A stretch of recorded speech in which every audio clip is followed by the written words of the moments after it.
Yeah, I saw that. So that's on there. Yes.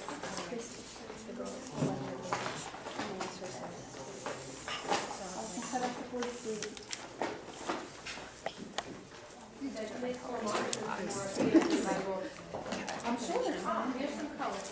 Thank you.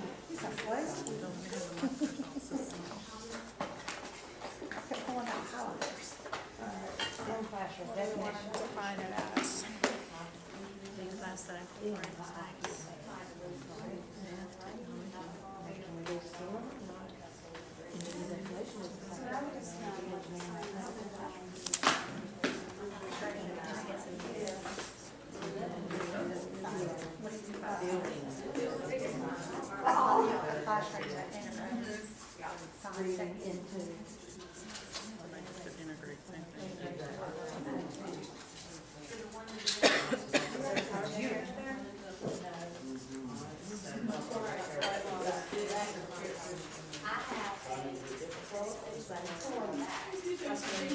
Where's the bag? Tell me which one it is and I'll go get it. Back there where I was sitting, it was like that. through inquiry. Yep. Well, I can get it. Alright, you got it. Characteristics.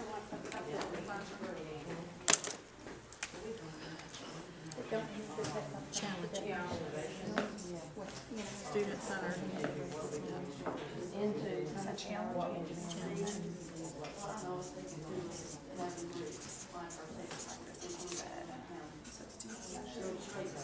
All right.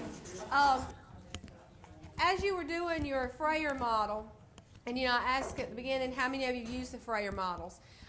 Some of you are kind of frustrated with the characteristics and the examples. Have you noticed that your students do that? They want it to be two different, distinct things, and sometimes they kind of, run together. They're very similar at times. All right, the next thing we're going to do with this strategy is we're going to do a gallery walk. So what I want you to do with this next thing is I want you, individual, to walk around and look at the posters and write down any ahas or any interesting things that you read on any of the posters. So I want you to do that now. Or write down any questions, comments, or ahas about what are on the Freyer models.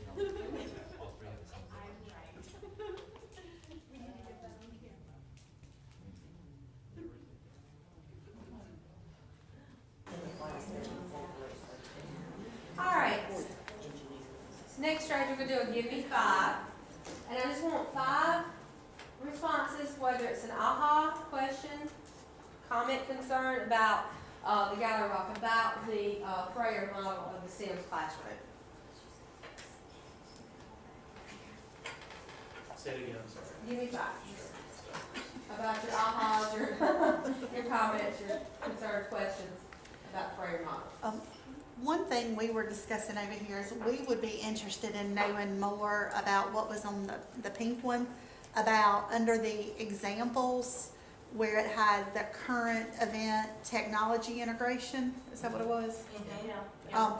We would be interested in knowing more about exactly what that is. We do, is it called New Zealand? New Zealand. News ELA. We call it New Zealand. Okay. It's where they get to read different articles and it's a current event. And then the children would use it, you have iPads, they have the iPad cards when we use those. Oh, okay. And we would send them home as homework assignments. I mean, every student, we could log them in, and every student, and we could put it on their Lexile score, so they would read the story on there, and the questions would be in their Lexile reading. Is that a paid program or a free program? By the district? We were told about it by our district, but I'm not really sure What's what's it called? Newsela, N-E-W-E-L-A. Yes. Yeah. It's like News ELA. And it, like I said, what we liked about it was every child could read the article and then they ask the questions on their reading level. And it's mainly informational text. All information. And you say science or social studies, you pick your subject. So it's subject matter, this current events is going on right now. That's pretty neat because it's hard to find that information. The question is, you took the population of South Carolina, okay? And line the people up side by side, you know, just all around the perimeter. Would you be able to see the next person beside you? Would they be close enough for you to see, or would they be so far apart you wouldn't be able to see? So that is our activity that we're going to do today. Is based on this. So think about that. You know, the population, the perimeter. You know, if you would be able to see the person that would be, and I say beside you, just the next person in line if you use that number. All right. What we're going to do, all right, because we're going to do a think, ink, pair, share with this. Is I want you to, on your own, independently, think about what you need to know in order to answer this question. So, what do you need to know in order to answer this question? I want you to think, and then I want you to write it down, because we're going to do a think, ink, pair, share. So think about what you would need to know to be able to answer this question, and then write that down. Discuss with your table or the person next to you what you think you have to know in order to solve this problem. Okay? And see if y'all have anything in common, different. I said the population of South Carolina. Yeah, like the population and like The perimeter. The perimeter. And how big or fast. Wait, and Yeah. so since South Carolina is like three-sided, except it's kind of like weird. Like a triangle. Yeah, like a triangle. So it's kind of three-sided. So you could divide the population by 3. and like space them out. So And then like, you would know, yeah. like, Yeah, like and then about you, how many- and also we would probably need to know like the length in you gotta put, miles. then you have to know how long this is. The length in miles that it would be. You have to figure out how long this is. Yeah, I was Then you gotta like, figure cause out like, how and Like then the you whole gotta state, and like then the you whole kinda state like, itself, like that. just around the perimeter of it. Like, yeah. Yeah. And then you gotta know like how like wide the people are. Yeah, Like how just small or you big can know because like how you wanna like make how them many know obese people like are how there? many you're gonna how much room they're gonna take up, like Yeah. you can like figure out like the average like width of a person. Yeah, Is that 'cause what you'd call it, it- width? Do you call that width? Yeah. Because I mean, if you stack them together, then if they're We're gonna stack them together side by So side. what are some things y'all said? the Like population and yeah, how like- big people are and how small people And are. also And the the perimeter population of- divided by 3. But since our state is kind of Three-sided. three-sided, yeah. so you can like know like an estimate of like, how many people can go on each side. And the length of our state in miles. Like, Now, you're going to devise a plan with your group, okay?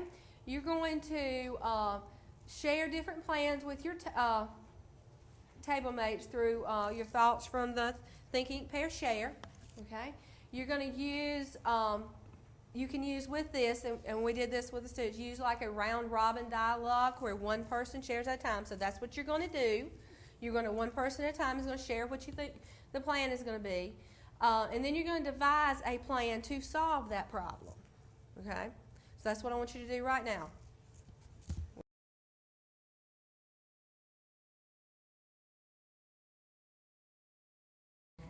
So how's our plan going over here? We're doing two things at once. All right, what 2 things are you doing? I'm doing miles and she's looking on the computer. So you're doing it the old-fashioned way. Yes, ma'am. I'm She's converting the area to a perimeter. We'll see. Yeah, you said No, we I could do didn't it. say. I didn't give you any parameters. I just said solve it. Devise a plan and carry it out. All right, let's kind of talk as a group. What did you learn? I mean, what did you find out by carrying out your plan?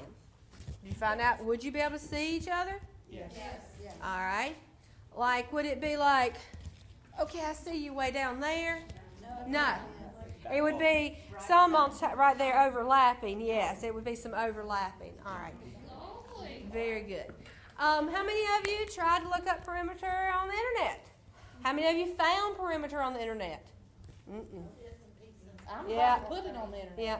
I found the coastline, which kind of helped us make Yeah, our helped answer you make sense. With that, because of all the inlets and everything. Yeah. Which was the Georgia border. You could find parts of it. You could find parts of it. I didn't give you any like limitations, did I? I told you you just solve it. Come up with your own plan. And in the classroom, you know, if they ask for materials, you know, we got them materials, but we didn't tell them you need to use this, this, and this to solve your problem. okay, to carry out the plan. We just had them devise their plan and carry it out. And if it didn't work, of course, they need to go back and devise a second plan. Right, hold it right here. Right here. Yes.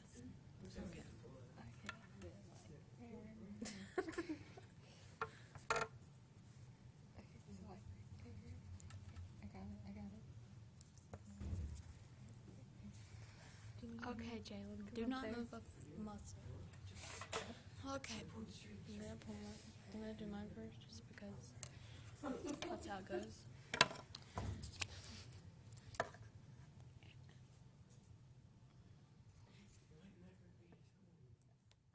Half a tally. 2 feet, 2.5. We might as just write numbers, it'd be better. It's 3 feet.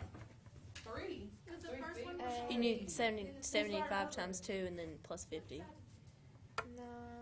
There you go. How you get 2 feet? Okay, it's gonna be a My finger moved. Okay, you do it. I've already done this. 2 feet. All right, and they were doing some of the similar things, but every group doesn't have to have the same plan, do they? Mm-mm. I saw some of you using your ruler and counting off, the inches, and then some of you taking the yarn and actually going along the outline, the perimeter. Okay, and that's fine. So with your students, you want them to come up with their own plan, and you want them to carry it out. And if it doesn't work the first time, you want to emphasize, do another plan. Come up with another plan. See if it works. And have them, doing that instead of you telling them. Now, we could have taken this and said, okay, the population of South Carolina is this, the perimeter is this, would you be able to? But what would our students have missed by us telling them that? Doing it on their own, actually having that inquiry part, that discovery part, the research part, coming up with their plan. So I would have cheated them out of all that by I could have done it in, we could have done that in about 15, 20 minutes. This is our lesson, boom, we're over, it's gone. And because we were doing real-time research on internet, we discovered all kinds of things that, you would think none of us had ever lived in South Carolina. Things we were finding out. Exactly. So they're discovering a lot that they would have missed if I just had done this all teacher directed. And that's the whole point. The STEMs, we want our students to be able to discover and plan. And even if their plan does not work, we want them to keep planning it, replanning and re-strategizing until they get to one that does work.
Almost. Last thing, last strategy, tweet.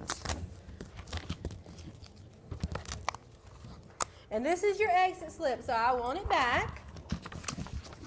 Okay? I want you to tweet on, and how many characters does a tweet have to need to be? No more than? 140. Okay, characters would be letters, space, punctuation, numbers, symbols. All right, and you would be surprised when I started with this with my classroom, I assumed that all my students knew how to tweet, and I realized they didn't, so I actually had to teach them how to tweet. And so you'd see them, they'd write and they'd start counting. And then they would start trying to figure out either they needed more, because my goal is to get as close to 140 characters as possible. That is my goal for them.